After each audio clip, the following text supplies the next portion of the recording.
Prophet Josphiah, who is sharing insights that you probably had not thought about before concerning territories. Yes. Awesome. So yeah, so we are Genesis chapter number 2, and I want you to take that verse number 15. Yes. This time you take it in a verse like the Amplified Bible. All right. Yes, Genesis chapter number 2. 2 verse 15 in Amplified. Yes, take it in the Amplified.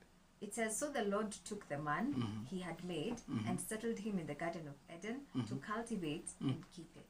To cultivate and keep it. Yeah. To cultivate and keep it. So meaning we are responsible for cultivating our terrains. We are responsible for cultivating our lands. Yes. It's your responsibility, it's my responsibility for cultivating. You know, now, when you begin to think of cultivate, it speaks of culture. So we're not just talking of kulima as you'd have it. Yeah. That's what I want someone to catch in their system. Yeah. That when you think of our terrains, of our earth, of our lands, of our spaces, of our dwellings, it's your responsibility and my responsibility to cultivate these lands. So now, for me now, that now begins to introduce for me really the mind of God pertaining territories. That is the desire of God, is the will of God, is the plan and intention of God, that you and I should shape the culture of our territories. So now, we can't talk of shaping the culture of our territories without talking of the aspect of wealth and the riches. Because no matter how we may try to assume it, anyone who has financial masses really has a voice in shaping the culture of our territory. That's true. So when we are talking, because someone may be asking, this land and the money, where is it coming? And you know, basically someone may think we are saying from now on, kila mtu anunue shamba katakata. That's not what we are saying. But if God leads you that way, it's fine. But when we are thinking of land, I want us to understand that we cannot influence a territory. We cannot domineer in a territory without considering the aspect of wealth. And for me, I find it that then land for me comes out as the primary custodian of from where every other wealth will grow from. So he places man and he says, cultivate this land, cultivate this Garden of Eden.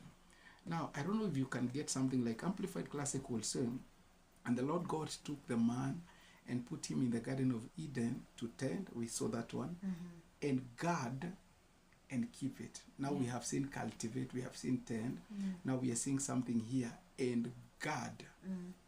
So meaning, where you and I don't understand that we have been placed in our various territories to guard them, then things go haywire. Things go berserk. One of the reasons there is lots of darkness in various territories is because most believers lack the spiritual intelligence that in every terrain where God has planted them, they have been planted there as watchmen. They have been planted there as caretakers. They have been planted there as guards. So, why should the believer increase in their control of the land? Why should a child, a son, a daughter of God, why should they increase in terms of the territories they control? It's because God has left us in our worlds to guard territories. So can you imagine when we say the wealthiest of the people who own lands, who control spaces, are not born again? What are we saying? We are saying territories are not being watched over. We are saying territories are not being guarded. So I believe when we talk of territorial dominance, when we talk of dominion in territories, we are talking of believers rising to that place of cultivating, culturing the course of their terrains, coming to a place of guarding, coming to a place of working. And we can look at it maybe in the message. The message, you got the message there, woman of God? It says, God took the man and set him down in the Garden of Eden to work on the ground. To work on the ground, right? And keep it in order. To work on the ground and keep it in order. Work on the ground and keep it in order. So I discovered anyone who will understand the territory God has called them unto, anyone who will understand the place God desires they would have their assignment. And then 2, begin to work on that ground. And then 3, understand what is order according to God. That person will not struggle with finances. Wow. Do we have time? Or?